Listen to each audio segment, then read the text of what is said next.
Europos miestai, istoriniai miestai, istorinio urbanistinio paveldo savastis ir įvairovė Europos miestas. Žinoma, Europos miestas skiriasi, bet kiekviena šalis, kiekvienas kraštas turi savo urbanistinį paveldą ir savo urbanistikos vertybės. Na, pagaliau ir mūsų istorinių miestų reikšmingumą įprasminantis paveldo semantiniai simboliai Lietuvoje. Be šitų simbolių mūsų miestai taip pat bereikšmiai gali tapti.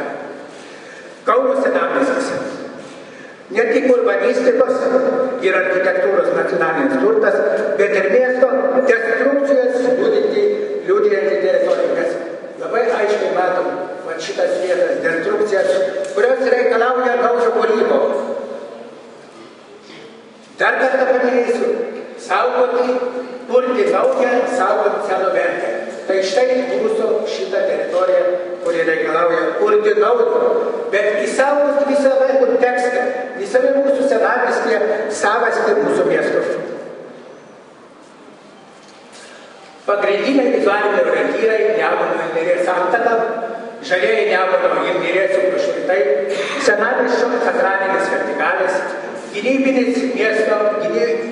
miestai įtvirtinami, tai nacionalinės reikšmės kultūros paveldas, pirmiausia skirtas žmonėms ir jų poreikiams.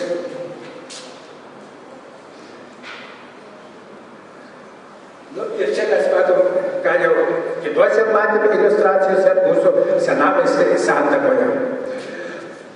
Iš tikrųjų, mūsų miesto silueto vizualinė raiška įprasminančios vertikalės. Aš to galėčiau nerodyti visiems žinomus, bet taip kaip ženklai, kurie palieka mūsų miestą istorinę atmintį, aš juos paminu.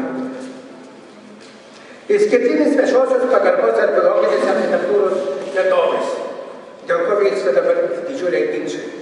Įvairios interpretacijos, įvairūs supratimai, įvairūs pasirengimas suvokti šitos dalykus kelia iš tikrųjų konfliktinės situacijos. Na ir štai mūsų reikšmingiausiai istoriniai ir sakraliniai senamiesčio vizualiniai orientyrai. Ir pilis, ir mūsų Jurgio bažnyčia, ir kitos sakralinės teritorijos, apie kurias aš kitam paveikslėlėje rodysiu. Senamiestis įsikūręs Nemuno ir Neries santakos slėnyje, viduramžiais tapo Kauno sakralinė, kultūrinė ir vizualinė dominantė. Naujaisiais amžiais Kauno istorinio centro gražiausių renginių teritorija bei Kauno istorinio urbanistinio miestovaizdžio išskirtinė vietovė.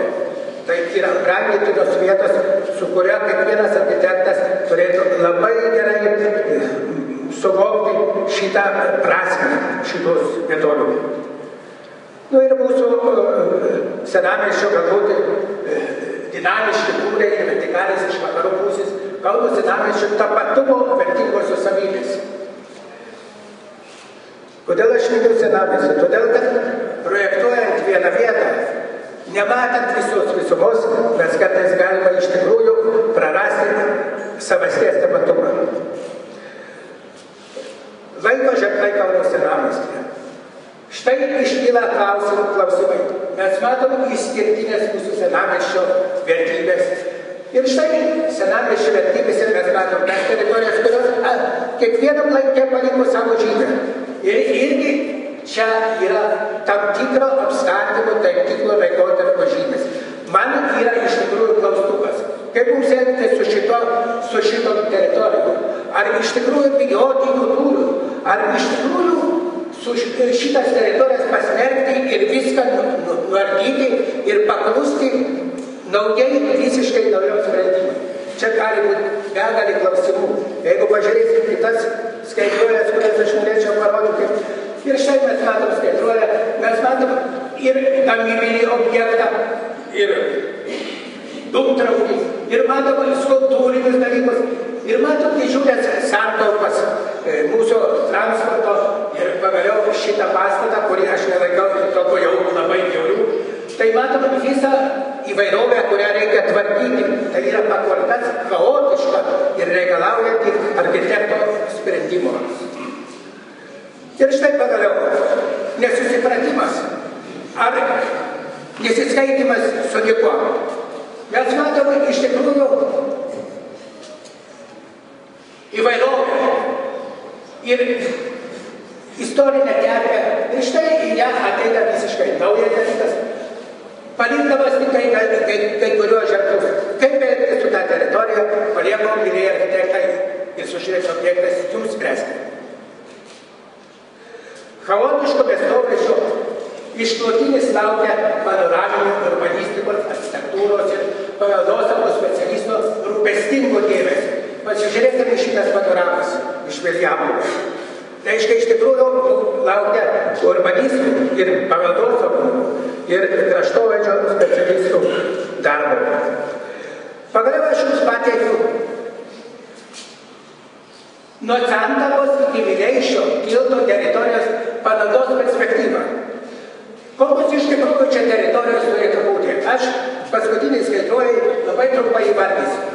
Vandens aptarpinį uostą yra privaloma teisiniais dokumentais. Miško parkinė teritorija, mums taip pat privaloma su ją skaitytis ir iš tikrųjų jau pradėta tvarkyti miesto rūpesčių ir mes matom jau didelį postumį į priekį. Viešojo naudojimo teritorija, Santakos parkas. Viešosios pagarbos teritorija, Piliavietė. Sakralinės pagarbos teritorija. Mes matome seminariją, Jurgio bažnyčią, kitus objektus. Komunalinių paslaugų teritorijos, parkavimo visokios aikštės ir kitos teritorijos, apie kurias tik buvo kalbėta. Neapibrėžtos funkcijos teritorijos, tokio turim tikrų, nemažą tokio tikro ir neapibrėžtas funkcijų teritorijos. Čia gal aš ne visur parodžiau, bet ir čia taip pat galima rasti.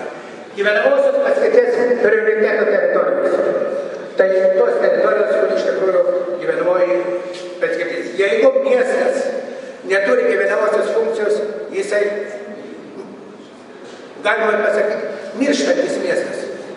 Miestas be gyvenamosios funkcijos nefunkcionuoja. Multifunkcinis panaudos teritorijos. Tai tokios teritorijos, kur įvairi paskirtis. Pavyzdžiui, kad ir šitos teritorijos, kur mes turėtume ypatingai pagalvoti, pamastyti, kokias funkcijas suteikti, kaip tas funkcijas suderinti, kaip jos turės ryšį tiek vertikaliai pozicijoje, tiek horizontaliai pozicijoje. Man teko matyti miestų, kur iš tikrųjų puikiai moka suderinti šitas funkcijas tiek įvairiais lygiais. Inžinerinės infrastruktūros teritorijos. Štai apie tą, ką jau kalbėjau. Komercinis funkcijos prioriteto teritorijos. Mes turim tokias teritorijos, kur nežinom dar kaip elgtis ir kaip sutvarkytumės. Taigi, visa šita zona yra kraštotvarkinių interesų išskirtinė zona. Ir aš laikau, kad ta teritorija nuo pat Santakos iki Vileišio tilto ir gal net iki Lygos toliau turėtų būti mūsų rūpestis kaip kontekstinė teritorija visam mūsų senamiesčiui ir išskirtiniai mūsų šitam projektuojimo objektui.